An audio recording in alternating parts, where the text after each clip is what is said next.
So hi everyone. இந்த வீடியோல நம்ம என்ன பார்க்க போறோம்னா, இப்போ நம்ம லைஃப்ல எடுத்துக்கிட்டோம்னா, நம்மளுக்கு டிஃப்ரெண்டான ப்ராப்ளம்ஸ் இருக்கலாம். ஒரு சில பேருக்கு அவங்களோட ரிலேஷன்ஷிப்ல ப்ராப்ளம் இருக்கலாம்.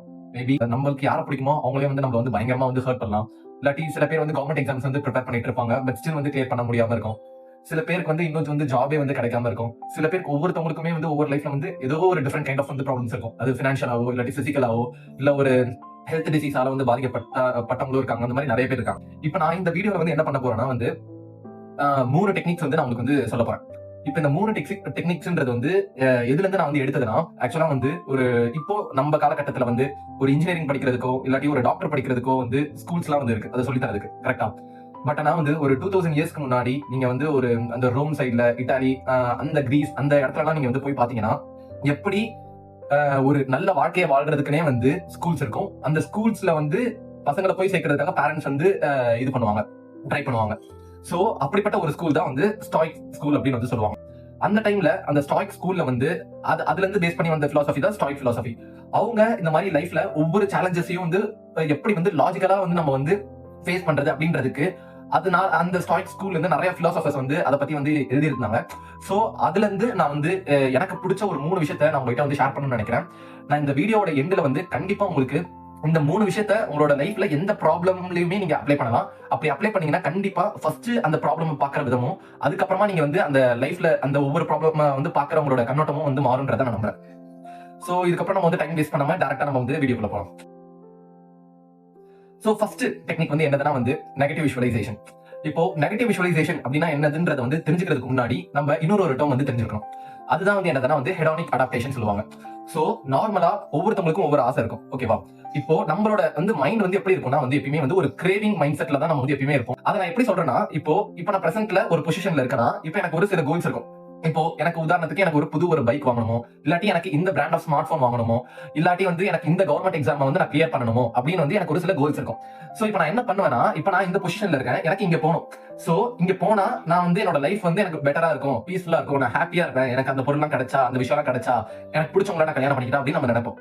சோ ஒன்ஸ் நம்ம அந்த பொசிஷனுக்காக போறதுக்கு நம்ம ட்ரை பண்ணி ஹார்ட் ஒர்க் பண்ணி ஒன்ஸ் அந்த பொசிஷனை நம்ம ரீச் பண்ணிட்டு அப்புறமா நம்மளுக்கு அந்த ரீச் பண்ணிட்டு அப்புறமா ஒரு நிம்மதி வரும். அதுக்கப்புறம் கொஞ்ச நேரத்துக்கு கொஞ்ச நேரமோ இல்லாட்டி ஒரு சில நாட்களோ நம்ம ரொம்ப ரொம்ப சந்தோஷமா இருப்போம். பட் ஆனா லேட்டர் ஆன் என்ன நடக்கும், இப்போ ஸ்டார்டிங்ல நம்ம இந்த பேஸ் லைன் லெவல் ஆஃப் ஹாப்பினஸ்ல இருக்கோம்னா, நம்ம கிடைச்சதுக்கு அப்புறமா நம்ம இந்த பேஸ் லைன் இந்த இடத்துக்கு இந்த ஹாப்பினஸ் லெவலுக்கு போவோம்னு நினைப்போம்.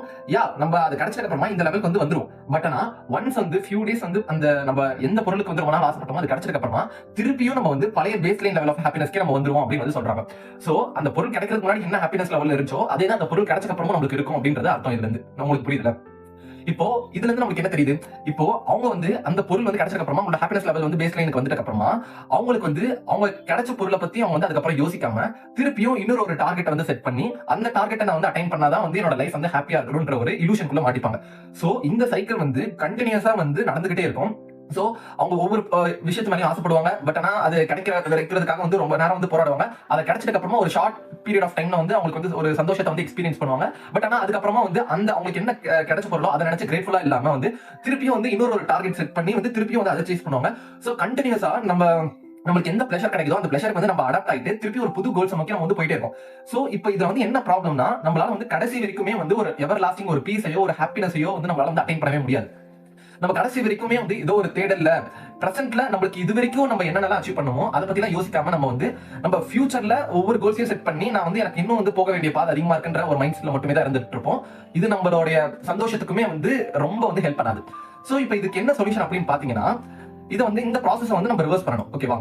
நம்ம கிட்ட இல்லாத ஒரு பொருள் மேல ஆசைப்படுறதுக்கு பதிலா நம்ம கிட்ட ஆல்ரெடி இருக்கக்கூடிய பொருள் மேல நம்ம ஆசை வைக்க கத்துக்கணும். அந்த ப்ராசஸை ரிவர்ஸ் பண்றதுக்கு ஹெல்ப் பண்ணக்கூடிய ஒரு டெக்னிக் தான் இப்போ நம்ம பார்க்க போற இந்த நெகட்டிவ் விஷுவலைசேஷன் டெக்னிக்ன்றது. இப்போ இந்த டெக்னிக் படி பாத்தீங்கன்னா இப்போதைக்கு நம்ம கிட்ட என்னென்னலாம் ஒரு பொசிஷன்ஸா இருக்கட்டும் இல்லாட்டி ஒரு ரிலேஷன்ஷிப்ஸா இருக்கட்டும் இல்லாட்டி எது வேணாலும் இருக்கட்டும், நம்ம கிட்ட இப்ப கரண்டா என்ன இருக்கோ அதை நீங்க இழந்துட்டதா அப்படின்ற மாதிரி நெகட்டிவா இமேஜின் பண்ணணும். உங்களுக்கு கேட்கறதுக்கு இது கொஞ்சம் வித்தியாசமா தெரியல. ஏன்னா நம்ம சின்ன வயசுல இருக்கிற வரைக்கும் என்னைக்குமே நெகட்டிவா யோசிக்காத, எப்பயுமே பாசிட்டிவா இரு, எல்லாத்தையுமே நல்லதே நடக்கும் அப்படின்ற மாதிரி ஒரு மைண்ட் செட்ல இரு அப்படின்னு நிறைய பேர் அட்வைஸ் பண்ணி கேள்விப்பட்டிருக்கோம். பட் ஆனா இந்த டெக்னிக் படி என்ன பண்ண போறோம்னா, நம்ம ஒவ்வொரு விஷயத்தையுமே நெகட்டிவா யோசிக்க போறோம். இப்போ நான் எக்ஸாம்பிளுக்கு சொல்லணும்னா, இப்ப நம்ம வந்து எப்படி சொல்றது, இப்ப எனக்கு பிடிச்ச ஒரு பொருள் இருக்குன்னு வச்சுக்கோங்க. அது இப்ப நான் கரண்டா வச்சுக்கக்கூடிய ஒரு ஸ்மார்ட் போனா இருக்கு. இப்ப எனக்கு பிடிச்சதுனா ஒரு கிண்டல், லேப்டாப் சம்திங் ஏதோ ஒண்ணு இருக்கலாம். இது வந்து நான் ஒரு காலகட்டத்துல கஷ்டப்பட்டு எனக்கு இல்லாம இருந்து, அதுக்கப்புறமா எப்படியோ நான் கஷ்டப்பட்டு இப்ப என்கிட்ட இருக்கிற ஒரு பொருளா இருக்கலாம். இப்ப இந்த பொருள் நான் வந்து என்ன நினைக்க போறேன்னா வந்து கீழ விழுந்து உடைய போகுது. எனக்கு பிடிச்ச ஸ்மார்ட் போன் கீழ விழுந்து உடைய போகுது. என்னுடைய காசு வந்து யாரோ வந்து திருட போறாங்க. அந்த மாதிரி வந்து அதுக்கப்புறமா வந்து இப்ப நான் என்னோட ஃப்ரெண்ட் வந்து போய் சந்திக்கிறேன்னா, நான் நாளைக்கே வந்து அவனை சந்திக்காம இருக்கலாம். அவன் வந்து இதுதான் நான் கூட வந்து கடைசியா சந்திக்க போற நாளா இருக்கலாம். இப்போ எனக்கு ரொம்ப பிடிச்ச என்னுடைய அம்மா அப்பா வந்து ரொம்ப நாள் வந்து என் கூட இருக்க போறது இல்ல அப்படின்னு வந்து நான் நெகட்டிவா வந்து விஷுவலைஸ் பண்ணணும். சோ ஏன் வந்து இந்த மாதிரி வந்து நெகட்டிவா விஷுவலைஸ் பண்ணணும், இதனால வந்து என்ன யூஸ் அப்படின்னு கேட்டீங்கன்னா, இங்கதான் லா ஆஃப் இம்பர்மனன்ஸ் அப்படின்ற ஒரு கான்செப்ட் வருது. இப்போ இந்த உலகத்துல எடுத்துட்டீங்கன்னா எல்லாமே வந்து டெம்பரவரி தான். உங்களால வந்து நெக்ஸ்ட் மார்னிங் நீங்க வந்து உயிரோட இருப்பீங்கன்னு உங்களால வந்து 100% கேரண்டி வந்து கொடுக்க முடியாது. அதே மாதிரி உங்களோட பொசிஷன்ஸ் எல்லாமே வந்து கடைசி வரைக்குமே உங்ககிட்ட தான் இருக்க போகுது அப்படின்றத வந்து உங்களால வந்து சொல்ல முடியாது. பட் ஆனா நம்மளோட இப்ப மைண்ட் செட் எப்படி இருக்குன்னா, நம்மளோட பொசிஷன்ஸ், நம்மளோட ரிலேஷன்ஷிப் இதெல்லாம் வந்து நமக்கானது. இது வந்து கடைசி வரைக்கும் நம்ம கூட எப்பயுமே இருக்க தான் போகுது. அது என்னைக்குமே நம்ம விட்டு போக போறது இல்ல அப்படின்ற ஒரு மைண்ட் செட்ல இருப்போம். உதாரணத்துக்கு இப்ப என்னோட அம்மா அப்பா இருக்காங்கன்னா, அவங்க கடைசி வரைக்கும் கூட தான் இருக்க போறாங்க. அவங்க கிட்ட வேணா நான் பேசிக்கலாம். இப்போ ஒரு என்னோட ஸ்மார்ட் போனோ ஒரு பைக்கோ இருக்குன்னா அது வந்து என்கிட்ட தான் இருக்க போகுது. யார் என்ன பண்ணிட போறா அப்படின்ற ஒரு மைண்ட் செட் இருக்கும். பட் ஆனா நம்மளால நியூஸ்ல பார்க்க முடியுது, எத்தனையோ பேருக்கு வந்து திடீர்னு வந்து ஹார்ட் அட்டாக்னால இறந்து போறாங்க. திடீர்னு வந்து சம்திங் வந்து ஒரு ஃபிளைட் கிராஷ்ல வந்து இறந்து போறாங்க. சில பேர் வந்து எலக்ட்ரிக் ஷாக்ஸ், அதுக்கப்புறமா வந்து ஒரு வீடே வந்து ஒரு ஃபிளட்னால வந்து அஃபெக்ட் ஆகி வந்து எல்லாரோட அவங்களோட வெல்த்தும் வந்து அந்த இதுல வந்து ஒரு டிசாஸ்டர்ல வந்து போறது பார்க்க முடியுது. சோ இதுல இருந்து என்ன தெரியுதுன்னா, நம்ம லைஃப்ல எதுவுமே வந்து பெர்மனன்ட் இல்ல, எல்லாமே இம்பெர்மனன்ட். நம்ம கூட இப்ப நம்ம க்ளோஸா நினைக்கிறவங்க நம்ம கூட வந்து கடைசி வரைக்கும் வர மாட்டாங்கன்றதும் நம்மளுக்கு வந்து இதுல இருந்து தெரிய வருது. எப்ப வேணாலும் நேச்சர் வந்து அவங்க வந்து கூட்டிட்டு போறான்றது தெரிய வருது. சோ இந்த ஒரு லாவே நம்மளுக்கு வந்து ஒரு பெரிய ஒரு மோட்டிவேட்டிங் ஃபேக்டரா இருக்கும் ஆக்சுவலா. சோ இந்த லா வந்து நம்மளுக்கு வந்து உண்மைன்னு வந்து நம்மளுக்கு இதுல இருந்து தெரிய வந்துச்சுன்னா, நம்ம இப்ப என்ன பண்ணணும்னா, நம்ம கிட்ட இருக்கக்கூடிய பொசிஷன்ஸ் எப்ப வேணா நம்மள விட்டு போலாம் அப்படின்றத வந்து நம்மளுக்கும் வந்து தெரிய வருது. சோ அதனால இப்ப நம்ம என்ன பண்ணணும்னா, அது நம்ம கிட்ட இருக்கும் போதே வந்து அது நம்ம போனதா நினைச்சு விஷுவலைஸ் பண்ணணும். ஐ மீன் எப்படி சொல்ல வரேன்னா, அது வந்து எப்ப வேணா நம்மள விட்டு போலாம், திருடப்படலாம், இல்லாட்டி அவங்க வந்து இறந்து போலாம். அந்த மாதிரி நினைக்கும் போது வந்து இதுல ஒரு 2 அட்வான்டேஜஸ் இருக்கு. என்ன 2 அட்வான்டேஜஸ்னு கேட்டீங்கன்னா, ஃபர்ஸ்ட் ஃபியூச்சர்ல அந்த மாதிரி ஒரு விஷயம் நடந்தா நம்ம அதுக்கு வந்து பெருசா ஒரு ஷாக் வந்து ஆக மாட்டோம். ஏன்னா நம்ம வந்து இதை வந்து ஆல்ரெடி எக்ஸ்பெக்ட் பண்ணி நெகட்டிவா விஷுவலைஸ் பண்ணிட்டு இருக்கிறதுனால வந்து அதனால நம்மளுக்கு வந்து பெருசா வந்து ஒரு நம்மளுக்கு வந்து எப்படி சொல்றது சடன் ஷாக்கோ இல்ல அந்த லாஸ் வந்து ப்ராசஸ் பண்ண முடியாத மாதிரியோ அந்த ஒரு சிச்சுவேஷன் வந்து நம்மளுக்கு வராது. செகண்ட் ஒரு பிகஸ்ட் அட்வான்டேஜ் என்னதுன்னா, இது வந்து ஆல்ரெடி நம்ம கிட்ட என்ன பொருள் இருக்கோ அது மேல நமக்கு வந்து ஒரு ஆசையும் ஒரு லவ்வையும் வந்து கிரியேட் பண்றதுக்கு வந்து ஹெல்ப் பண்ணும். அல்டிமேட்டா இது வந்து அந்த ஹெடானிக் அடாப்டேஷன்ன்ற அந்த ஒரு சைக்கிள்ல இருந்து நம்ம வந்து வெளியே வரதுக்கு வந்து ஹெல்ப் பண்ணும். ஏன்னா ஹெடானிக் அடாப்டேஷன்ல நமக்கு என்ன பொருள் இல்லையோ அது மேல தான் நமக்கு கிரேவிங் போகும். ஆனா இப்ப நம்ம என்ன பண்றோம்னா வந்து நம்ம கிட்ட ஆல்ரெடி இருக்கிற பொருள் மேல வந்து நம்ம வந்து ஆசை வைக்க ட்ரை பண்றோம். அதுக்கு லா ஆஃப் இம்பர்மனன்ஸ் வந்து ஹெல்ப் பண்ணுது. இப்போ இந்த ஹோல் நெகட்டிவ் விஷுவலைசேஷன் கான்செப்ட நான் ஒரு சின்ன எக்ஸாம்பிள் வந்து உங்களுக்கு வந்து சொல்லணும்னா, ஒரு 2 அப்பா எடுத்துக்கோங்க. ஒவ்வொரு அப்பாக்கும் அவங்களுக்குன்னு ஒரு பொண்ணு இருக்காங்க. ஓகேவா? இப்போ இந்த ஃபர்ஸ்ட் அப்பா வந்து என்ன பண்றாங்கன்னா வந்து ஒவ்வொரு நாளும் வந்து நெகட்டிவ் விஷுவலைசேஷன் வந்து பிராக்டிஸ் பண்றாங்க. ஃபர்ஸ்ட் அப்பாவுடைய பொண்ணு வந்து ஒவ்வொரு வாட்டியும் அப்பா வாங்கப்பா என் கூட விளையாடுங்கப்பா என் கூட டைம் ஸ்பெண்ட் பண்ணுங்கப்பா அப்படின்னு வந்து சொல்லும்போது அந்த அப்பா வந்து என்ன பண்றாங்கன்னா வந்து நெகட்டிவ் விஷுவலைசேஷனை பிராக்டிஸ் பண்றாங்க. அதாவது ஒவ்வொரு வாட்டியும் தன்னோட பொண்ணை வந்து பெட்ரூம் கூட்டிட்டு போய் தூங்க வைக்கும் போது வந்து அவங்களுக்குள்ளேயே சொல்லிக்கிறாங்க, இதுதான் இன்னைக்கு வந்து என்னோட பொண்ணை நான் வந்து கடைசியா பாக்குற நாளா இருக்கலாம். என் பொண்ணு வந்து நாளைக்கு நான் வந்து பார்க்க முடியாம கூட போலாம். அது வந்து என்ன வேணாலும் நடக்கலாம் வந்து எப்ப வேணாலும் வந்து அவ வந்து என்ன விட்டு போலாம் அப்படின்ற மாதிரி வந்து திங்க் பண்றாங்க. இல்லாட்டி நான் வந்து என் பொண்ணு கூட வந்து இல்லாம போலாம், எனக்கு மேபி என்ன வேணாலும் நடக்கலாம் அந்த மாதிரி வந்து திங்க் பண்றாங்க. ஓகேவா? சோ இப்படி நடக்கும்போது என்ன ஆகுதுன்னா, அவங்க வந்து தன்னோட பொண்ணு வந்து எப்ப வேணாலும் தன்னை விட்டு போலாம் அப்படின்ற அந்த ஒரு தாட் ப்ராசஸ்ல இருக்கும்போது ஆக்சுவலா அதுக்கு பாசிபிலிட்டியும் இருக்கும்போது தன்னோட பொண்ணு ஒவ்வொரு வாட்டியும் தன்னோட அப்பாவோட டைம் ஸ்பெண்ட் பண்ணும்போது பண்ணணும் அப்படின்னு வந்து கேட்கும்போது அந்த அப்பா வந்து தன்னோட பொண்ணுக்கு கொடுக்க வேண்டிய முழு டைமை வந்து முடிஞ்ச அளவுக்கு வந்து அவங்களோட ஒர்க்கை தாண்டி வந்து கொடுத்து அந்த பொண்ணோட வேல்யூபிளா இருக்கக்கூடிய டைமை வந்து ஸ்பெண்ட் பண்றாங்க. ஆனா இப்ப இந்த ரெண்டாவது அப்பா நான் சொன்னல, இவங்க என்ன பண்றாங்கன்னா வந்து தன்னோட இவங்க வந்து அந்த மாதிரி நெகட்டிவ் விஷுவலைசேஷன் பிராக்டிஸ் பண்ணலன்னு வச்சுக்கோங்க. சோ இப்போ எப்பலாம் வந்து தன்னோட பொண்ணு வந்து விளையாட தன்னோட அப்பாவோட விளையாடணும் அப்படின்னு வந்து சொல்லுதோ, இல்லாட்டி டைம் ஸ்பெண்ட் பண்ணணும் சொல்லுதோ, இல்லாட்டி எங்கேயோ வெளியே போகணும்னு சொல்லுதோ, அப்ப அவங்க அந்த அப்பா என்ன நினைக்கிறாங்கன்னா, என்னோட பொண்ணு தானே கடைசி வரைக்கும் என் கூட தான் இருக்க போறா, எங்க போயிட போறா, இப்போ ஸ்பெண்ட் பண்ணாட்டி நான் அப்புறமா ஸ்பெண்ட் பண்ணிக்கலாம்னு சொல்லிட்டு ஒரு ஒர்க் மோட்ல இருக்காங்க. ஓகேவா? சோ இப்போ ஒரு ட்ராஜடியான ஒரு துக்கமான ஒரு சம்பவம் நடக்குதுன்னு வச்சுக்கோங்க. 2 அப்பாவுடைய பொண்ணு வந்து இறந்துட்டாங்கன்னு வச்சுக்கோங்க. இப்போ என்ன ஆகும், ஃபர்ஸ்ட் அப்பாவா வந்து அந்த தன்னோட பொண்ணோட இறப்ப எப்படி வந்து எப்படி ஃபேஸ் பண்ணுவாங்க, செகண்ட் அப்பா எப்படி ஃபேஸ் பண்ணுவாங்க. ஃபர்ஸ்ட் அப்பா கண்டிப்பா வந்து ஐ மீன் வந்து எப்படி சொல்றது, அவங்களுக்கு அந்த லாஸ் வந்து ரொம்ப வந்து ஒரு ஹெவியா தான் இருக்கும். அவங்களும் ரொம்ப கஷ்டப்படுவாங்க. பட் ஆனா அவங்க ஒவ்வொரு நைட்டும் வந்து அந்த இந்த நேச்சரோட இம்பர்மனன்ஸ் வந்து அவங்க நினைச்சிட்டு தன்னோட பொண்ணு தன்னை விட்டு இல்லாம போறதுக்கு வாய்ப்பு இருக்குன்றது ஒவ்வொரு நாளும் நினைச்சிட்டு இருக்கிறதுனால அவங்களால ஈஸியா அவங்களால அந்த டிப்ரெஷன்ல இருந்து ரெக்கவர் ஆகி வர முடியும். அது மட்டும் இல்லாம வந்து அவங்களுக்கு அது ஒரு ரிக்ரெட்டுமே இருக்காது. ஏன் அந்த ரிக்ரெட் இருக்காதுன்னா, அவங்களுக்கு தன்னோட பொண்ணோட இருக்கக்கூடிய காலகட்டம்ன்றது வந்து ரொம்ப கம்மின்னு தெரிஞ்சதுனால தன்னோட பொண்ணு வந்து ஒவ்வொரு வாட்டி தன்னோட அப்பாவோட விளையாடணும்னு சொல்லும்போது அவங்க அந்த டைம் கொடுத்ததுனால தன்னோட பொண்ணு கிட்ட வந்து இருக்கிற வரைக்கும் அவகிட்ட நான் வந்து ஒழுங்கான டைம் ஸ்பெண்ட் பண்ணிருக்கேன் அந்த ஒரு கில்ட் இருக்காது. ஆனா ரெண்டாவது அப்பாவை எடுத்துக்கிட்டீங்கன்னா அவங்களோட சிச்சுவேஷன் எப்படி இருக்கும், ஃபர்ஸ்ட் ஆஃப் ஆல் தன்னோட பொண்ணு கடைசி வரைக்கும் தன்னோட கூட தான் இருக்க போறா அப்படின்ற அந்த ஒரு பிரமையில இருக்கிறவங்க திடீர்னு தன்னோட பொண்ணு இறந்து போகும்போது ஃபர்ஸ்ட் அவங்களோட அந்த லாஸையும் வந்து அவங்களால வந்து ப்ராசஸ் பண்ண முடியாது. அவங்க வந்து கம்ப்ளீட்டா வந்து ஷாக்ல இருப்பாங்க. செகண்ட் என்னதுன்னா வந்து தன்னோட பொண்ணு வந்து நிறைய வாட்டி தன்னோட விளையாடணும்னு சொல்லியிருந்தாலே நான் வந்து ஒர்க்குன்னு சொல்லிட்டு தன்னோட பொண்ணு கிட்ட வந்து ஒழுங்கா டைம் ஸ்பெண்ட் பண்ண முடியலன்ற அந்த ஒரு கில்ட்டும் அந்த ரிக்ரெட்டும் வந்து கடைசி வரைக்கும் அந்த அப்பாவோட மனசுல இருந்துகிட்டே இருக்கும். இது ரிலேஷன்ஷிப்க்கு மட்டும் இல்ல, நீங்க வந்து உங்களோட ஹெல்த்தா இருக்கட்டும், ஹெல்த் கூட நீங்க சொல்லலாம். இப்போ நீங்க வந்து மேபி வந்து ரொம்ப ஹெல்த்தியான பர்சனா இருக்கலாம், பட் ஆனா வந்து உங்களுக்கு வந்து கேன்சரோ சம்திங் ஏதோ ஒரு ஆக்சிடென்ட் என்ன ஆகிறதுக்கு வந்து பாசிபிலிட்டி இருக்கு. சோ அப்போ அந்த மாதிரி கேன்சர் அந்த மாதிரி இருந்தா உங்களோட நீங்க வந்து அந்த மாதிரி நெகட்டிவா விஷுவலைஸ் பண்ணணும். அப்படி விஷுவலைஸ் பண்ணும்போது நீங்க என்ன உங்களுக்கு தெரிய வரும்னா, இப்போ இருக்கக்கூடிய உங்களோட கரண்ட் ஸ்டேட் ஆஃப் ஹெல்த் நினைச்சு நீங்க வந்து ரொம்ப கிரேட்ஃபுல்லா இருப்பீங்க. அது வந்து உங்களோட ஹெல்த்தை பாத்துக்கணும்னு ரொம்ப ஆசைப்படுவீங்க. அதே மாதிரி ஃபியூச்சர்ல அந்த மாதிரி ஒரு பாசிபிலிட்டி நடக்கிறதுக்கும் வாய்ப்பு இருக்கு அப்படின்றத நினைச்சுக்கிட்டு அது வந்தாலும் அதை ஃபேஸ் பண்ணக்கூடிய ஒரு ரெசிலியன்ஸ் வந்து உங்களுக்கு கிடைக்கும். சோ இப்போ நம்ம செகண்ட் டெக்னிக் வந்து போலாம். செகண்ட் டெக்னிக் வந்து என்னதுன்னா வந்து வாலண்டரி டிஸ்கம்ஃபர்ட். சோ இப்போ இந்த செகண்ட் டெக்னிக் வந்து எப்படி பாத்தீங்கன்னா, நம்ம ஃபர்ஸ்ட் டெக்னிக் பார்த்த நெகட்டிவ் விஷுவலைசேஷனோட ஒரு அட்வான்ஸான வெர்ஷன் அப்படின்னு வந்து நம்ம சொல்லலாம். இப்போ நெகட்டிவ் விஷுவலைசேஷன்ல வந்து நம்ம என்ன பண்ணோம், நம்ம கிட்ட என்னென்ன பொருள்லாம் வந்து இருக்கோ, எதுலாம் நம்மளுக்கு பிடிச்ச விஷயமோ அது வந்து நம்ம கிட்ட இல்லாத மாதிரி வந்து விஷுவலைஸ் பண்ணணும், அதை பத்தி இமேஜின் பண்ணணும் அப்படின்றத வந்து சொல்றது தான் வந்து நெகட்டிவ் விஷுவலைசேஷன். இப்போ இந்த வாலண்டரி டிஸ்கம்ஃபர்ட்ல வந்து நம்ம என்ன பண்ண போறோம்னா, ஒரு ஸ்டெப் ஃபர்தரா போய் அது வந்து நம்ம கிட்ட வந்து பிடிச்ச பொருள் நம்ம கிட்ட இல்லாத மாதிரி நினைக்கிறதுக்கு பதிலா அது இல்லைன்னு நினைச்சிட்டே வந்து நம்ம வாழ்றதை தான் வந்து நம்ம சொல்றது வந்து வாலண்டரி டிஸ்கம்ஃபர்ட்ன்றது. இப்போ உதாரணத்துக்கு வந்து எடுத்துக்கோங்க, நீங்க வந்து உங்களோட கிளாஸ் ரூமுக்கோ காலேஜுக்கு போறீங்க, அந்த கிளாஸ் ரூம் வந்து 3rd ஃப்ளோர்ல இருக்கும். அந்த மாதிரி டைம்ல நீங்க வந்து யூசுவலா வந்து என்ன பண்ணுவீங்க, சம்திங் ஒரு லிஃப்ட் தான் வந்து நீங்க எடுப்பீங்க.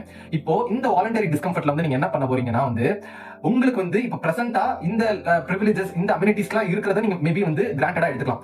சோ இப்போ நீங்க என்ன பண்ண போறீங்கன்னா ஒரு பீரியாடிக்கலா, இப்போ உதாரணத்துக்கு ஒரு வாரத்துக்கு ஒரு நாளோ இல்லாட்டி மாசத்துக்கு ஒரு 2-3 தடவையோ என்ன பண்ண போறீங்கன்னா நீங்க படிக்கட்டு ஏறி வந்து அந்த இடத்துக்கு வந்து போக போறீங்க. சோ இப்போ இதுல வந்து என்ன அட்வான்டேஜ் அப்படின்னு வந்து கேட்டீங்கன்னா, இதுலயும் சேம் நான் நெகட்டிவ் விஷுவலைசேஷன்ல சொன்ன மாதிரி அதே 2 அட்வான்டேஜ் தான். ஃபர்ஸ்ட் அட்வான்டேஜ் வந்து என்னதுன்னா, நம்ம கிட்ட இப்ப என்னென்ன பொருள்லாம் இருக்கோ, இப்போ நம்மளுக்கு என்னென்ன பிடிச்ச விஷயம்லாம் இப்ப இருக்கோ எதெல்லாம் இருக்கோ அதெல்லாம் இப்ப நம்ம வந்து கிராண்டடா எடுத்துக்கிற விஷயத்தை நினைச்சு வந்து அந்த ஒரு அபிப்பிராயத்தை வந்து மாத்தி அது வந்து இப்போ வரைக்கும் நமக்கு அந்த கம்ஃபர்ட்ஸ்லாம் இருக்கே அப்படின்றத நினைச்சு நம்மளுக்கு வந்து ஒரு கிரேட்ஃபுல்னஸ் வந்து கிரியேட் பண்றதுக்கு தான் இந்த வாலண்டரி டிஸ்கம்ஃபர்ட். செகண்ட், ஃபியூச்சர்ல ரியலாவே நம்ம வந்து எதை நம்ம வந்து இப்போ ரொம்ப ஆசைப்பட்டு நம்ம அது நம்ம கிட்ட இருக்கோ அது நம்மள விட்டு போனாலுமே வந்து அந்த ஃபியூச்சர்ல அந்த சிச்சுவேஷனை வந்து ஃபேஸ் பண்ணக்கூடிய ஒரு ரெசிலியன்ஸ் நமக்கு கிடைச்சிடும். ஏன்னா நம்ம ஆல்ரெடி அந்த சிச்சுவேஷனை நம்ம இருந்திருக்கோம். இப்போ இதுக்கு இன்னொரு எக்ஸாம்பிள் சொல்லணும்னா, உதாரணத்துக்கு நீங்க வந்து டெய்லி வந்து வெஸ்டர்ன் டாய்லெட் யூஸ் பண்றீங்கன்னு வச்சுக்கோங்க. வெஸ்டர்ன் டாய்லெட் வந்து நீங்க யூஸ் பண்றீங்க, நீங்க அது வந்து ஒரு மாதிரி கிராண்டடா எடுத்துக்கிறீங்கன்னு வச்சுக்கோங்க. பட் ஆனா இப்போ நீங்க என்ன பண்ணணும்னா few days once இல்லாட்டி வந்து மாசத்துல ஒரு 4-5 நாள் வந்து என்ன பண்ணணும்னா நீங்க வந்து இந்தியன் டாய்லெட் வந்து யூஸ் பண்ணணும். சோ இப்போ நீங்க அந்த மாதிரி வந்து டிஸ்கம்ஃபர்ட்டா வந்து உங்களை நீங்களே வந்து வாலண்டியரா வந்து நீங்க வந்து எக்ஸ்பீரியன்ஸ் பண்ண வைக்கணும். இப்படி பண்ணும்போது நீங்க எப்ப அந்த டிஸ்கம்ஃபர்ட்டான சிச்சுவேஷன்ல இருக்கீங்களோ அப்போ உங்களுக்கு கிட்ட வந்து எவ்வளவு வந்து நிறைய பிரிவிலேஜஸ் இருக்கு, அது இந்த உலகத்துல நிறைய பேர் கிட்ட இல்ல, அதெல்லாம் உங்ககிட்ட வந்து இன்னும் எத்தனை இருக்குன்றது வந்து நீங்க அப்பதான் அவேரா இருப்பீங்க. உதாரணத்துக்கு ஸ்மார்ட் போன் இல்லாம இருக்கிறது, இல்லாட்டி வந்து மேபி நீங்க வந்து ஒரு ஹில் ஸ்டேஷன்லயோ இல்லாட்டி வந்து ஒரு கோல்டான ஒரு பிளேஸ்லயோ இருக்கலாம். அந்த டைம்ல வந்து உங்க ரூம்ல வந்து ஹீட்டர் சம்திங் ஏதாவது இருக்கலாம். நீங்க வந்து டெய்லி வந்து ஹாட் வாட்டர் வரதுனால அது ஒரு கிராண்டடா எடுத்துக்கலாம். ஆனா நீங்க இப்ப என்ன பண்ண போறீங்கன்னா வந்து வாரத்துக்கு ஒரு நாள் வந்து பச்சை தண்ணியில வந்து குளிக்க போறீங்க. அப்படி வந்து குளிக்கும் போது என்ன தெரியும்னா, நம்மளுக்கு இப்போ என்ன பொருள் வந்து நம்ம கிட்ட இல்லாம போதும் அந்த டைம்ல தான் அந்த பொருளோட அருமை தெரியும். சோ அந்த டைம்ல வந்து நீங்க அந்த மாதிரி வாலண்டியரா டிஸ்கம்ஃபர்ட் பண்ணும்போது வந்து அந்த பொருள் எல்லாம் வந்து இருக்கிறத நினைச்சு நீங்க ரொம்ப வந்து இப்போ வரைக்கும் கிரேட்ஃபுல்லா இருப்பீங்க. இது வந்து இந்த கீசர்ல மட்டும் இல்ல, இப்போ நீங்க வந்து உங்களுக்கு பிடிச்ச மாதிரி கம்ஃபர்டபுளா ஒரு பெட் இருந்துச்சுன்னா அந்த பெட்ல தூங்குறது உங்களுக்கு வந்து நல்லா வந்து ஒரு தூக்கத்தை கொடுக்குதுன்னா நீங்க வாரத்துக்கு ஒரு நாள் வந்து தரையில தூங்கி பழகிக்கலாம். இப்படி தரையில தூங்கி பழகும் போது நம்ம கிட்ட வந்து எவ்வளவு ஒரு கம்ஃபர்டபுளான லைஃப் இருக்கு அப்படின்றத நினைச்சு நீங்க வந்து ஒரு மாதிரி கிரேட்ஃபுல்லா இருப்பீங்க. அது மட்டும் இல்லாம இன்கேஸ் ஃபியூச்சர்ல வந்து லிஃப்ட் வந்து ஒர்க் ஆகாதனால வந்து மெயின்டெனன்ஸ்ல இருக்கிறதுனால வந்து நீங்க வந்து படிக்கட்டுல தான் ஏறி போற மாதிரி நிலைமை வந்தாலும் உங்களால அதை வந்து ஈஸியா பண்ண முடியும். நீங்க அந்த டைம்ல வந்து யாரையும் வந்து பிளேம் பண்ண மாட்டீங்க, குறை சொல்ல மாட்டீங்க. ஏன்னா ஆல்ரெடி அந்த சிச்சுவேஷனுக்கு உங்களை நீங்க வந்து பழக்கப்படுத்துறீங்க. இப்போ ஒரு ரிலேட்டிவ் வீட்டுக்கு போறீங்க, அந்த இடத்துல வந்து இந்தியன் டாய்லெட் மட்டும் தான் ஒரே ஒரு ஆப்ஷனா இருந்துச்சுன்னா நீங்க அதை நினைச்சு வந்து உங்களுக்கு அந்த ஒரு டிஸ்கம்ஃபர்ட் அந்த ஒரு அன்ஈசினஸ் வந்து வராது. ஏன்னா நீங்க ஆல்ரெடி வந்து அந்த சிச்சுவேஷனுக்கு வந்து பழகிட்டீங்க. இது மட்டும் இல்ல, எதுவா இருந்தாலும் நீங்க எந்த ஒரு விஷயத்துக்கா இருந்தாலுமே வந்து நீங்க இந்த வாலண்டரி டிஸ்கம்ஃபர்ட் வந்து அப்ளை பண்ணலாம். இது வந்து எப்படி சொல்றது, உங்களோட பிட் ஆஃப் இன்டெலிஜென்ஸை யூஸ் பண்ணி உங்களோட லைஃப்ல எந்தெந்த பொருள்லாம் நீங்க வந்து ஆசைப்பட்டு உங்களுக்கு இருக்குன்னு நினைக்கிறீங்களோ அதை விட்டுட்டு நீங்க வந்து ஒரு சில நாட்கள் மட்டும் வந்து நீங்க வந்து அதை விட்டு பிரிஞ்சு இருக்கும் போது அந்த பொருள் மேல இருக்கக்கூடிய மதிப்பு உங்களுக்கு கூடும். அந்த பொருள் இல்லாம போச்சுன்னா அந்த சிச்சுவேஷனை எப்படி ஹேண்டில் பண்ணணும் அப்படின்றது தெரியும். நீங்க வந்து இதை வந்து த்ரூ அவுட் தி டே, நான் 7 days 10 days எதுக்கு நான் ஆல்ரெடி எனக்கு இருக்கிற விஷயத்துல வந்து நான் இல்லாத மாதிரி இருந்துட்டு என்ன நானே வந்து கஷ்டப்படுத்திக்கணும் அப்படின்னு வந்து நினைக்காம நீங்க வந்து அது வந்து பீரியாடிக்கலா வாரத்துக்கு ஒரு நாள் மாசத்துக்கு ஒரு 2-3 நாள் நீங்க அதை பிராக்டிஸ் பண்ணீங்கன்னா கண்டிப்பா உங்களுக்கு வந்து அந்த ஹெடானிக் அடாப்டேஷன் சைக்கிள்ல இருந்து உங்களால வந்து மீண்டு வர முடியும். அது மட்டும் இல்லாம ஃபியூச்சர்ல உங்களால வந்து தேவையில்லாம வந்து இந்த அன்கான்சியஸான இந்த ஒரு எமோஷன்ஸ், ஆங்கர், அந்த லேமெண்ட்னஸ், அந்த ஒரு புலம்பல் இதெல்லாம் இதுல இருந்து உங்களால வந்து மீண்டு வர வந்து முடியும். சோ இப்போ நம்ம பார்க்க போறது என்னதுன்னா தேர்ட் அண்ட் லாஸ்ட் டெக்னிக் வந்து பார்க்க போறோம். இந்த நீங்க வந்து இந்த வீடியோட முடிவுல வந்து இந்த ஃபர்ஸ்ட் 2 டெக்னிக் வந்து நீங்க வந்து ஃபாலோ பண்ணாட்டி கூட வந்து பரவாயில்ல. பட் ஆனா இந்த கடைசி டெக்னிக்ன்றது ரியலாவே எனக்கும் ரொம்ப ரொம்ப பிடிச்ச டெக்னிக். நானும் என்னோட லைஃப்ல வந்து நிறைய சிச்சுவேஷன்ல வந்து இதை ஃபாலோ பண்ணிட்டு இருக்கேன். அட்லீஸ்ட் இது ஒரு விஷயமாவது உங்களோட இந்த ஒரு டெக்னிக்கையாவது நீங்க வந்து உங்களோட லைஃப்ல வந்து கண்டிப்பா நீங்க வந்து இம்ப்ளிமெண்ட் பண்ணணும்னு நான் ரொம்ப ஆசைப்படுறேன். சோ இந்த டெக்னிக் தான் உங்களோட வாழ்க்கையில வந்து 90 to 95% ஆஃப் த ப்ராப்ளம்ஸ் வந்து ரிசால்வ் பண்ண போகுது. உங்க லைஃப்ல நீங்க எந்த ப்ராப்ளம் எடுத்துக்கிட்டாலும் அதை வந்து நீங்க ஒரு 3 கேட்டகரிஸ்ல வந்து நீங்க வந்து ஃபிட் பண்ணிடலாம். ஃபர்ஸ்ட் கேட்டகரி என்னதுன்னா வந்து அது உங்களோட கண்ட்ரோல்ல கம்ப்ளீட்டா இல்லவே இல்லை, உங்களோட கட்டுப்பாட்டிலே இல்ல. அதை நினைச்சு நீங்க வந்து உங்களால எதுவுமே பண்ண முடியாது. இப்போ உதாரணத்துக்கு சொல்லணும்னா, இப்போ நீங்க உங்களோட ஃப்ரெண்ட்ஸோட இருக்கீங்க, ஒரு ட்ரிப்போ இல்லாட்டி ஃபுட்பால் வந்து விளையாடணுமோ அப்படின்னு வந்து பிளான் பண்றீங்க. நீங்க இப்போ ஃபுட்பால் விளையாட போற அந்த டைம்ல மழை வந்து உங்களுடைய பிளான் ஃபுல்லா வந்து கெடுத்துருச்சு. இல்லாட்டி ட்ரிப் நீங்க போகணும்னு சொல்லிட்டு ரொம்ப நாளா ஃப்ரெண்ட்ஸோட பிளான் பண்றீங்க. அது வந்து என்ன ஆயிடுச்சுன்னா வந்து ஒரு வெதர்னாலயோ இல்லாட்டி நீங்க போக வேண்டிய இடம் திடீர்னு வந்து பிளாக் பண்ணிட்டாங்களோ இல்லாட்டி மூடி இருந்துச்சோ, இந்த மாதிரி சான்சஸ் எல்லாம் வந்து நடக்கிறதுக்கு வாய்ப்பு இருக்கு. சோ இந்த மாதிரி சிச்சுவேஷன்ல நார்மலா நம்மளுடைய ரியாக்ஷன் வந்து எப்படி இருக்கும்? நம்மளுக்கு வந்து ரொம்ப வந்து ஒரு மாதிரி வந்து கோவமா இருக்கும். ஏன்டா இந்த மாதிரி நடக்குதுன்ற ஒரு ஃப்ரஸ்ட்ரேஷன் இருக்கும். மேபி நம்ம புலம்ப ஆரம்பிப்போம், மத்தவங்க வந்து கத்த ஆரம்பிப்போம். இந்த மாதிரி சிச்சுவேஷன் நடக்கிறதுக்கு வந்து வாய்ப்பு இருக்கு. பட் ஆனா ஒன்னு புரிஞ்சுக்கிட்டீங்கன்னா, இது வந்து நம்மளோட கண்ட்ரோல்ல கம்ப்ளீட்டா இல்லவே இல்லை. நீங்க எந்த அளவுக்கு என்னதான் வந்து கத்துனாலும் புலம்புனாலும் அந்த சிச்சுவேஷனை உங்களால வந்து ரிசால்வ் பண்ண முடியாது. இது மட்டும் இல்ல, இப்ப நீங்க ஒரு டிராபிக்ல மாட்டிக்கிட்டீங்க, ஒரு முக்கியமான உங்களுக்கு வந்து ஒரு இடத்துக்கு போகணும், அந்த டைம்ல டிராபிக்ல மாட்டிக்கிட்டா கூட அதிகமா ஹாரன் அடிக்கிறதுனாலயோ பக்கத்துல இருக்கிறவங்க கத்துறதுனாலயோ அந்த சிச்சுவேஷனை மாத்த முடியாது. சோ இந்த மாதிரி விஷயம்லாம் வந்து உங்களோட கண்ட்ரோல்ல இல்லவே இல்ல. பட் ஆனா இப்ப என்னன்னா, இந்த 90% ஆஃப் த நம்ம லைஃப்ல இருக்கக்கூடிய ப்ராப்ளம்ஸ் வந்து முக்காவாசி வந்து நம்மளோட கண்ட்ரோல்ல இல்லாததுதான். இன்னொருத்தவங்களோட ஒப்பீனியன்ஸா இருக்கட்டும், இன்னொருத்தவங்க நம்ம மேல வைக்கக்கூடிய ஜட்மெண்ட்ஸா இருக்கட்டும். இப்போ வந்து நம்ம என்னதான் இன்னொருத்தவங்க கிட்ட வந்து அன்பா அவங்க கிட்ட வந்து ஹெல்ப் பண்ணாலும் அவங்க வந்து நம்மள வந்து யூஸ் பண்றதா இருக்கட்டும், நம்ம இன்னொருத்தவங்க வந்து கேர் பண்ணாலுமே வந்து நம்மளோட எப்படி சொல்றது மனசை வந்து புரிஞ்சுக்காம காயப்படுத்துறதா இருக்கட்டும், இதெல்லாம் வந்து நம்மளோட கண்ட்ரோல்லே இல்லாத விஷயம். சோ இப்போ இந்த மாதிரி கண்ட்ரோல்லே இல்லாத விஷயத்த வந்து நம்ம வந்து அதை நினைச்சு வரி பண்றது ஜஸ்ட் வந்து அது வந்து ஒரு ஃபூலிஷ்னஸ். அது நம்மளே வந்து காயப்படுத்திட்டு தான் இருக்கும் தவிர, பட் ஆனா அந்த சிச்சுவேஷன் வந்து ரிசால்வ் வந்து பண்ணவே பண்ணாது. ஓகேவா? சோ நீங்க இதுல இருந்து என்ன புரிஞ்சுக்கணும்னா வந்து உங்களோட கண்ட்ரோல்ல கம்ப்ளீட்டா இல்லாத விஷயத்த நினைச்சு நீங்க வந்து வரி பண்ணணும்னு வந்து அவசியமே இல்ல. அப்ப நான் வேற என்னதான் பண்றது அப்படின்னு வந்து கேட்டீங்கன்னா, நீங்க அந்த மாதிரி விஷயத்தெல்லாம் வந்து நீங்க வந்து அக்செப்ட் பண்ணி மட்டும் தான் ஆகணும். உங்களுடைய இப்போ ஒரு டிசாஸ்டர் வரதா இருக்கட்டும், ஒரு வெதர் ஒரு மழை வருது, இல்லாட்டி வந்து பயங்கரமா வெயில் அடிக்குது, இல்லாட்டி வந்து இன்னொருத்தவங்களுடைய இன்சல்ட்ஸ், இல்லாட்டி இன்னொருத்தவங்க உங்களை பாராட்டுறது கூட வந்து உங்களோட கண்ட்ரோல்ல இல்ல. அதை நினைச்சு நீங்க ஒரி பண்ணக்கூடாது. இப்போ செகண்ட் கேட்டகரி ஒன்று இருக்கு. அது வந்து என்னதுன்னா பார்ஷியலா உங்களோட கண்ட்ரோல்ல இருக்கு. அதுல பார்ஷியலா உங்களோட கண்ட்ரோல்ல இருக்கு, உங்களோட கட்டுப்பாட்டுல இருக்குன்னா என்ன அர்த்தம்னா, இது வந்து எதெல்லாம் வந்து பொருந்தும் அப்படின்னு கேட்டீங்கன்னா, இப்போ நீங்க ஒரு கவர்மெண்ட் எக்ஸாம் ப்ரிப்பேர் பண்றதா இருக்கட்டும், இல்லாட்டி ஒரு காம்படிஷன்ல பார்ட்டிசிபேட் பண்றதா இருக்கட்டும், ஒரு ஸ்போர்ட்ஸ் விளையாடுறீங்க, இல்லாட்டி உங்களோட ஹெல்த்தா இருக்கட்டும், இல்லாட்டி உங்களோட ரிலேஷன்ஷிப்பா இருக்கட்டும், இந்த மாதிரி விஷயத்துல உங்களுக்கு அதுல பார்ஷியலான கண்ட்ரோல் தான் இருக்கு. பார்ஷியலான கண்ட்ரோல்னா என்னதுன்னா, இப்போ உதாரணத்துக்கு நீங்க ஒரு டென்னிஸ் மேட்ச் இல்லாட்டி ஒரு கிரிக்கெட் மேட்ச் அந்த மாதிரி நீங்க வந்து சம்திங் ஏதோ வந்து ஒரு ப்ளே பண்றீங்கன்னு வச்சுக்கோங்க. இப்போ வேர்ல்ட் கப் டென்னிஸ் ஃபைனல்ல இருக்கீங்க, நீங்க வந்து பயங்கரமா வந்து ப்ரிப்பேர் பண்ணிட்டு போயிருக்கீங்க, நீங்க வந்து இப்போ ஜெயிக்கணும் அப்படின்ற ஒரு மோட்டிவேஷன்ல வந்து நீங்க விளையாடுறீங்க. இப்போ நீங்க எவ்வளவு பெரிய ஒரு டேலண்டடான ஒரு பர்சனா இருந்தாலுமே வந்து நீங்க என்னதான் உங்களுடைய பெஸ்ட் கம்ப்ளீட்டா கொடுத்தாலுமே அந்த சிச்சுவேஷனோட அந்த காம்படிஷன்ல உங்களோட அந்த அவுட்கம்ல உங்களுக்கு ஆப்போசிட்டா விளையாடுறவங்க உங்களை விட வந்து வின் பண்றதுக்கு ஒரு சர்டைன் ப்ராபபிலிட்டி இருக்கு. நீங்க எவ்வளவு பெஸ்ட் கொடுத்தாலும் அந்த சிச்சுவேஷனோட அவுட்கம் வந்து அவங்க ஜெயிக்கிறதுக்கு வாய்ப்பு இருக்கு. சோ இப்போ இந்த சிச்சுவேஷன்ல இந்த காம்படிஷன்ல இந்த வேர்ல்ட் கப் டென்னிஸ் ஃபைனல்ல அந்த ஃபைனல் அவுட்கம் சக்சஸா ஃபெயிலியரா அப்படின்றது நீங்க ஜெயிச்சிட்டீங்களா தோத்துட்டீங்களான்றது உங்களோட கண்ட்ரோல்ல இல்ல. பட் ஆனா இதுல உங்களோட கண்ட்ரோல்ல வந்து என்ன இருக்குன்னா, அந்த மேட்ச்க்காக நீங்க வந்து உங்களோட பெஸ்ட்டை வந்து எவ்வளவு கொடுத்திருக்கீங்க, நீங்க அதுக்காக எவ்வளவு டேஸ் வந்து ஒர்க் பண்ணிருக்கீங்க, இதெல்லாம் வந்து கம்ப்ளீட்டா உங்களோட கண்ட்ரோல்ல இருக்கு. சோ இப்போ இந்த ஒரு காம்படிஷன்ல நீங்க உங்களோட கண்ட்ரோல்ல இல்லாதது அந்த அவுட்கம். பட் ஆனா அந்த உங்களோட வின்னிங் சான்சஸ் வந்து இன்க்ரீஸ் பண்றதுக்கு உண்டான இது வந்து உங்களோட கண்ட்ரோல்ல இருக்கு. அந்த கண்ட்ரோல் வந்து நீங்க வந்து எந்த அளவுக்கு வந்து பெஸ்டா கொடுக்குறீங்கன்றது வந்து கம்ப்ளீட்டா உங்களோட கண்ட்ரோல்ல இருக்கு. இது மட்டும் இல்ல.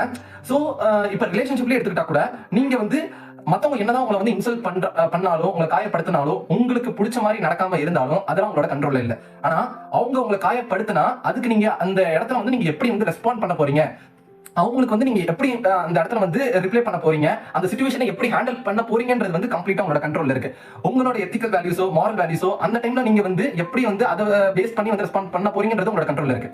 சோ இதுல இருந்து உங்களுக்கு வந்து இந்த செகண்ட் கேட்டகரியில இருந்து வந்து உங்களுக்கு என்ன புரியுதுன்னா, இப்போ நம்ம எந்த ஒரு கோல்ஸ் வந்து நம்ம செட் பண்ணாலுமே வந்து அதுல எந்த அளவுக்கு எந்த போர்ஷன் வந்து என்னோட கண்ட்ரோல்ல இருக்கு, எந்த போர்ஷன் என்னோட கண்ட்ரோல்ல இல்ல அப்படின்றத வந்து நீங்க வந்து ஃபோக்கஸ் பண்ணணும்.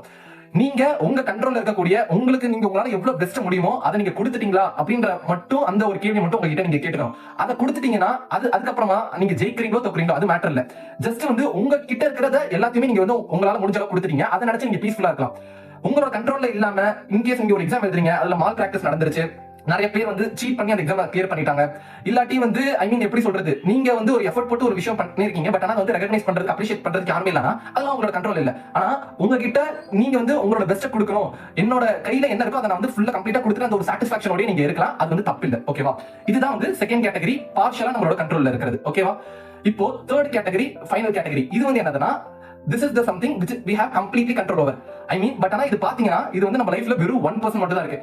இது நம்மளோட கம்ப்ளீட்டா நம்மளோட கண்ட்ரோல்ல இருக்கு அப்படின்னு வந்து பாத்துட்டீங்கன்னா வந்து நம்மளுடைய ஜட்மெண்ட்ஸ், நம்மளுடைய ஒப்பீனியன்ஸ், நம்மளுடைய பிலீஃப்ஸ், நம்மளுடைய ஆக்ஷன்ஸ் இதெல்லாம் தான் நம்மளோட கண்ட்ரோல்ல இருக்கு. ஐ மீன் நம்ம என்ன சிந்திக்கிறோம், நம்ம ஒரு விஷயம் நடக்குதுன்னா அது மேல வந்து நம்ம என்ன ஒப்பீனியனை வந்து பிளேஸ் பண்றோம். ஒருத்தவங்க வந்து நம்மள வந்து காயப்படுத்தினாங்களோ, இல்லாட்டி ஒரு சிச்சுவேஷன் இருக்கோ, ஒரு டிசாஸ்டர் சம்திங் ஏதோ ஒரு தப்பான ஒரு ட்ராஜடி நடந்தாலோ, இல்லாட்டி ஒரு நல்ல விஷயம் நடந்தாலோ, அந்த சிச்சுவேஷன்ல வந்து நான் எப்படி வந்து நான் அந்த சிச்சுவேஷன்ல வந்து நான் அதை ஃபேஸ் பண்ண போறேன்றது எல்லாமே கம்ப்ளீட்டா உங்களோட கண்ட்ரோல்ல இருக்கு. உங்களோட ஆக்ஷன்ஸ், உங்களோட பிலீஃப்ஸ் மட்டும் தான் உங்களோட கண்ட்ரோல்ல இருக்கு. மத்தவங்க உங்களை பத்தி என்ன நினைக்கிறாங்க, உங்க மேல என்ன ஜட்மெண்ட்ஸ் பிளேஸ் பண்றாங்க, நீங்க நல்லா கஷ்டப்பட்டு ஒர்க் பண்றீங்க, பட் ஆனா உங்களுக்கு வந்து அதுல ப்ரொமோஷன் வந்து உங்களுக்கு வந்து உங்களோட மேனேஜர் கொடுக்குறாங்களா இல்லையா, உங்களுக்கு salary ஹைக் இருக்கா இல்லையா, இதெல்லாம் வந்து எதுவுமே வந்து உங்களோட கண்ட்ரோல்ல இல்ல. இப்போ நம்ம எப்பயுமே நம்ம கண்ட்ரோல்ல என்ன இருக்கோ அதை நினைச்சு மட்டும் நம்ம ஃபீல் பண்ணா போதும். ஒவ்வொரு வாட்டியும் நீங்க ஏதோ ஒரு லைஃப்ல ஒரு ப்ராப்ளம் வந்து ஃபேஸ் பண்ணும்போது உங்ககிட்ட இந்த கேள்வி கேட்டுக்கோங்க, இது வந்து என்னோட கம்ப்ளீட்டா என்னோட கண்ட்ரோல்ல இருக்கா, இல்ல இது வந்து என்னோட பார்ஷியலா என்னோட கண்ட்ரோல்ல இருக்கா. பார்ஷியலா என்னோட கண்ட்ரோல் இருந்துச்சுன்னா எது வந்து என்னோட கண்ட்ரோல்ல இருக்கோ அதுக்கு மட்டும் என்னோட நான் பெஸ்ட் கொடுக்க போறேன். இது வந்து என்னோட கண்ட்ரோல்லே இல்லையா, அப்ப நான் இதை வந்து அக்செப்ட் பண்ணிட்டு இருக்க போறேன் அப்படின்ற ஒரு தாட் ப்ராசஸ் மட்டும் நீங்க வச்சிட்டீங்கன்னா உங்க லைஃப்ல எந்த ப்ராப்ளம்ஸா இருந்தாலும் அதை நீங்க உங்களால வந்து ஒரு காமர் மைண்ட் ஸ்டேட்ல வந்து உங்களால வந்து ஃபோக்கஸ் பண்ண முடியும். பைபிள்ல கூட ஆக்சுவலா வந்து இதை பத்தி வந்து ஒரு அழகான ஒரு கோட் இருக்கு. ஆக்சுவலா அதுல வந்து என்ன சொல்றாங்கன்னா வந்து கடவுளே எனக்கு வந்து எது எதெல்லாம் என்னோட கட்டுப்பாட்டுல இல்லையோ அதெல்லாம் வந்து ஏத்துக்கிற மன வலிமையை கொடு, எது இதெல்லாம் வந்து என்னோட கட்டுப்பாட்டுல இருக்கோ அதை சேஞ்ச் அதை வந்து மாத்துற எனக்கு வந்து கரேஜ் கொடு, தைரியத்தை கொடு. இது எது என்னோட கட்டுப்பாட்டுல இருக்கு, எது என்னோட கட்டுப்பாட்டுல இல்ல அப்படின்ற பிரிச்சு பார்க்கக்கூடிய அறிவை கொடு, ஞானத்தை கொடு அப்படின்ற ஒரு கோட் வந்து இருக்கு. ஓகேவா? சோ இப்போ இந்த வீடியோ வந்து இந்த 3 டெக்னிக்ஸோட இதோட முடிஞ்சிருச்சு. பட் ஆனா இந்த 3 டெக்னிக்ஸை கேட்டுட்டு நீங்க வந்து ஜஸ்ட் வந்து வேற ஒரு வீடியோ அந்த மாதிரி பாக்குற மாதிரி போயிடாதீங்க. இந்த டெக்னிக்ஸை உங்களுக்கு வந்து எப்படி நீங்க ரியல் லைஃப்ல வந்து நீங்க வந்து அப்ளை பண்ணலாம் அப்படின்றத வந்து நான் ஒவ்வொரு டெக்னிக்ஸ்க்கும் வந்து உங்களுக்கு ஒரு சின்னதா ஒரு ஐடியா மாதிரி கொடுக்குறேன். பட் ஆனா அது வந்து உங்க லைஃப்ல நீங்க எப்படி இம்ப்ளிமெண்ட் பண்ணணுமோ நீங்க அதை வந்து பண்ணிக்கலாம். உதாரணத்துக்கு ஃபர்ஸ்ட் டெக்னிக் நெகட்டிவ் விஷுவலைசேஷன் நீங்க என்ன பண்ணலாம்னா டெய்லி காலையில எந்திரிச்சு ஒரு ஜஸ்ட் ஒரு 2 to 3 மினிட்ஸ் உங்ககிட்ட வந்து என்னென்ன பொருள்லாம் இப்ப இருக்கோ, ஒரு ரிலேஷன்ஷிப்பா இருக்கட்டும் இல்லாட்டி ஒரு பொசிஷன்ஸா இருக்கட்டும், அது ஜஸ்ட் உங்களை விட்டு போனா அந்த டைம் வந்து எப்படி ஃபீல் பண்ணுவீங்கன்றத வந்து எமோஷனலா வந்து மென்டலா நீங்க வந்து இமேஜின் பண்ணி பாருங்க. அந்த ஒரு எமோஷனல் ஸ்பேஸ், அந்த சஃபரிங் வந்து உங்களுக்கு நீங்க எப்படி வந்து ஃபீல் பண்ணுவீங்க அப்படின்னு வந்து நீங்க நினைச்சு பார்க்கும்போது அது எவ்வளவு ஒரு வேல்யூபிளா இருக்கு, இன்னும் நம்ம கிட்ட அது இருக்குன்றத நினைச்சு கிரேட்ஃபுல்லாவும் இருப்பீங்க. அது இல்லாம போனாலும் ஃபீல் பண்ண மாட்டீங்க. செகண்ட், வாலண்டரி டிஸ்கம்ஃபர்ட்க்கு நீங்க என்ன பண்ணலாம்னா ஒவ்வொரு நாளுமே வந்து குட்டி குட்டியா சிம்பிளான ஒரு டிஸ்கம்ஃபர்ட் பிராக்டிசஸ்ல வந்து டிஃபரெண்ட் ஏரியாஸ்ல வந்து நீங்க எடுக்கலாம். உதாரணத்துக்கு நீங்க இப்ப வந்து எப்படி சொல்றது, வாரத்துக்கு ஒரு நாள் ஒரு வேளை மட்டும் நீங்க வந்து சாப்பிடாம இருக்கலாம், ஃபாஸ்டிங்ல இருக்கலாம். அப்படி இருக்கும்போது உங்களுக்கு வந்து ஒரு 3 வேளை வந்து சாப்பாடு வந்து உங்களுக்கு வந்து இப்ப வரைக்கும் கிடைச்சிட்டு இருக்கே அப்படின்றத நினைச்சு நீங்க வந்து கிரேட்ஃபுல்லா இருக்கலாம். இது இந்த மாதிரி கூட வந்து நீங்க வந்து வாலண்டரி டிஸ்கம்ஃபர்ட்டா அப்ளை பண்ணலாம். இல்லாட்டி வந்து ஒரே ஒரு நாள் மட்டும் கோல்ட் ஷவர் வந்து நீங்க எடுத்துக்கலாம். இது மூலமா வாலண்டரி டிஸ்கம்ஃபர்ட் வந்து நீங்க அப்ளை பண்ண ஆரம்பிக்கலாம். தேர்ட், ட்ரைகாட்டமி ஆஃப் கண்ட்ரோல வந்து நீங்க வந்து எப்படி வந்து அப்ளை பண்ணலாம்னு கேட்டீங்கன்னா ஒவ்வொரு நாளோட முடிவுலையோ இல்லாட்டி அந்த நாள்ல வந்து நீங்க எப்பப்பெல்லாம் ஒரு மாதிரி வந்து ஒரு ஃப்ரஸ்ட்ரேஷன்லயோ ஒரு இரிட்டேஷன்லயோ ஒரு ஆங்கர்லயோ இருக்கும் போது வந்து அந்த டைம்ல வந்து ஜஸ்ட் உங்களுக்கு என்னென்ன ப்ராப்ளம்ஸ் இருக்கோ அது ஒரு பேப்பர்லயோ இல்லாட்டி உங்க போன்ல வந்து நோட்ஸ் ஆப்லயோ வந்து எழுதிட்டு அதை வந்து கேட்டகரைஸ் பண்ண ஆரம்பிங்க.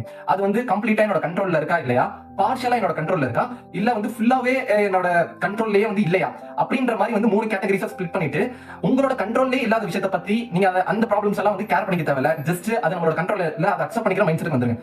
உங்களோட கண்ட்ரோல்ல உங்களோட கட்டுப்பாட்டுல எது இதெல்லாம் இருக்கோ அதை மட்டும் அதுக்கு நான் இப்ப என்ன வந்து சொல்யூஷன் வந்து எடுக்கலாம் அப்படின்றத மட்டும் ஃபோக்கஸ் பண்ணிட்டு நீங்க வந்து பண்ணுங்க. சோ இந்த வீடியோ வந்து இதோட முடிஞ்சிருச்சு. இந்த வீடியோல வந்து உங்களுக்கு வந்து ஏதாவது யூஸ்ஃபுல்லா நீங்க கத்துக்கிட்டீங்கன்னா வந்து இந்த வீடியோக்கு வந்து லைக் பண்ணுங்க, கமெண்ட் பண்ணுங்க. இந்த வீடியோல என்னென்ன இம்ப்ரூவ்மெண்ட்ஸ்லாம் பண்ணணுமோ அதை வந்து சொல்லுங்க. நான் கண்டிப்பா வந்து நெக்ஸ்ட் வீடியோல வந்து நான் வந்து பண்ண வந்து ட்ரை பண்றேன்.